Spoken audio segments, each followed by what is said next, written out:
Assalamualaikum warahmatullahi wabarakatuh. Kami dari kelompok 17 ingin mempresentasikan hasil analisis kasus PHK terhadap PT Merpati Nusantara Airlines. Sebelum itu, terima kasih kepada selaku dosen pengampu mata kuliah Sumber Daya Manusia Tesya Salani Pratiwi SEMM. Ini saya tidak sendiri, saya bersama rekan-rekan saya sendiri Indra Setiawan. Diana Levozia. Saya Rizka Setiawati. Kita akan masuk ke materinya. PT Merpati Nusantara Airlines adalah maskapai penerbangan yang didirikan oleh pemerintah Indonesia pada tahun 1962 selama beberapa dekade. Merpati menjadi maskapai yang melayani penerbangan domestik, termasuk penerbangan perintis ke daerah-daerah terpencil.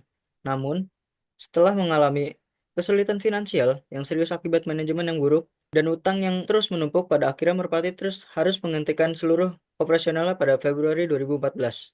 Kepailitan pada Badan Usaha Milik Negara (BUMN) Merpati Nusantara Airlines merupakan fenomena yang mencerminkan tantangan serius dalam manajemen perusahaan milik negara. Di sini ada sejarah pada PT Merpati Nusantara Airlines di periode awal 1962 sampai 1966, didirikan 6 September tahun 1962 oleh pemerintah Indonesia yang melayani penerbangan regional dengan 4 D Havilland Kanada DHC Order dan 2 DC-3. Menerima hibah pesawat dari Garuda Indonesia dan PBB. Lalu ada kegagalan operasional di tahun 2007 sampai 2013, di mana pemesanan pesawat Xi'an MA60 tahun 2007 mengalami kecelakaan pesawat pada tahun 2009 dan 2011. Lalu ada penarikan pesawat Boeing 737 tahun 2013. Pembubaran tahun 2014 sampai 2023, di mana menghentikan operasi pada 1 Februari 2014, dinyatakan pilot 2 Juni 2022 dan dibubarkan secara resmi tanggal 20 Februari 2023.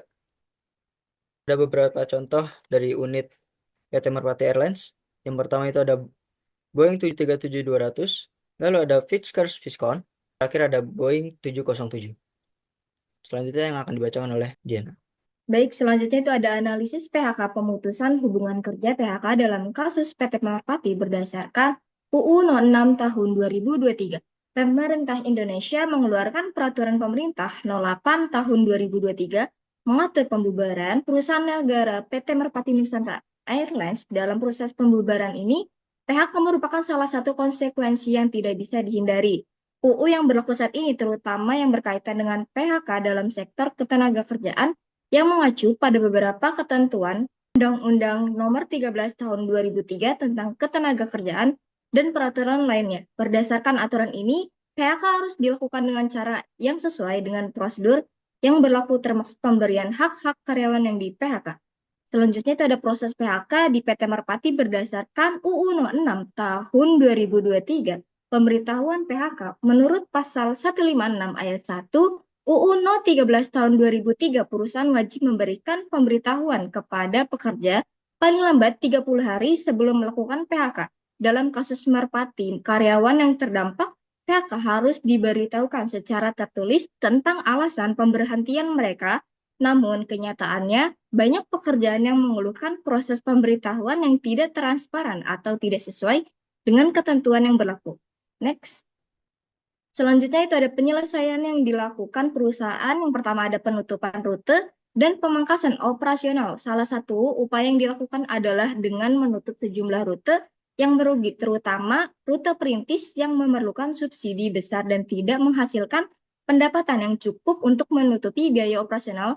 Merpati menutupi 34 rute perintis pada akhir 1990-an dan awal 2000-an, serta mengurangi jumlah armada pesawat yang tidak efisiensi dan mahal dalam perawatannya. Kedua yaitu restrukturisasi utang. Pemerintah Indonesia sebagai pemegang saham utama mencoba membantu Merpati melalui restrukturisasi utang, namun masalah keuangan yang besar dan ketidakmampuan untuk membayar utang membuat restrukturisasi ini tidak cukup efektif untuk menyelamatkan perusahaan dalam jangka panjang.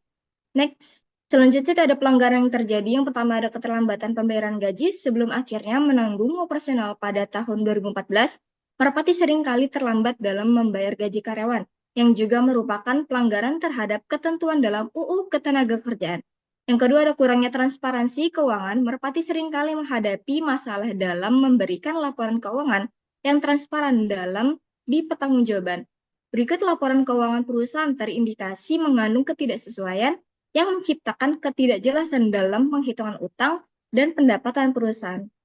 Next. Selanjutnya ada pelanggaran terhadap peraturan negara tidak mematuhi kewajiban kepada negara, yaitu merpati tidak menghasilkan kebutuhan kewajiban-kewajiban finansial dan pembayaran utang kepada negara, serta pihak ketiga termasuk utang bahan bakar kepada Pertamina dan utang sewa pesawat kepada penyedia layanan luar negeri. Hal ini merupakan pelanggaran terhadap kewajiban finansial perusahaan sebagai badan usaha yang dimiliki negara. Selanjutnya yang akan dibacakan oleh Rizka. Selanjutnya ini ada pelanggaran dalam keamanan dan keselamatan penerbangan.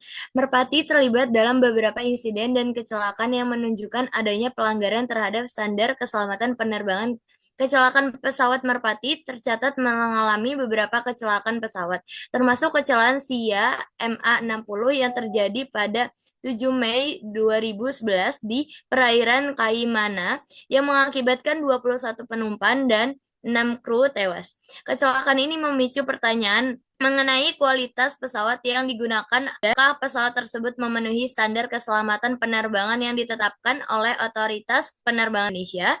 Selanjutnya ini ada dampak negatif yang terjadi. Dampak negatif yang terjadi terhadap karyawan itu ada dua, yaitu kehilangan sumber pendapatan. Banyak karyawan yang tergantung pada pekerjaan mereka di Merpati dan penutupan perusahaan mengakibatkan kehilangannya sumber pendapatan utama bagi mereka dan keluarga mereka. Beberapa karyawan kesulitan mencari pekerjaan baru di sektor yang sama, mengingat keterbatasan lapangan pekerjaan yang ada di Indonesia. Yang kedua itu pemulihan sosial dan ekonomi yang lambat. Pemerintah dan organisasi lain berusaha membantu karyawan yang di PHK, namun proses pemulihan ini cenderung lambat dan tidak semua karyawan berhasil mendapatkan pekerjaan baru dalam waktu singkat. Banyak karyawan yang masih terpengaruh oleh dampak sosial dan ekonomi dari kehilangan pekerjaan mereka. Selanjutnya, kesimpulannya, untuk PT Merpati Nusantara Airlines ini memiliki sejarah panjang di industrial penerbangan Indonesia, menghadapi dampak besar sehingga akibatnya mempilotkan diri. Keputusan ini mencerminkan masalah manajerial dan ketidakmampuan beradaptasi dengan pasar mengakibatkan PHK massal terhadap karyawannya.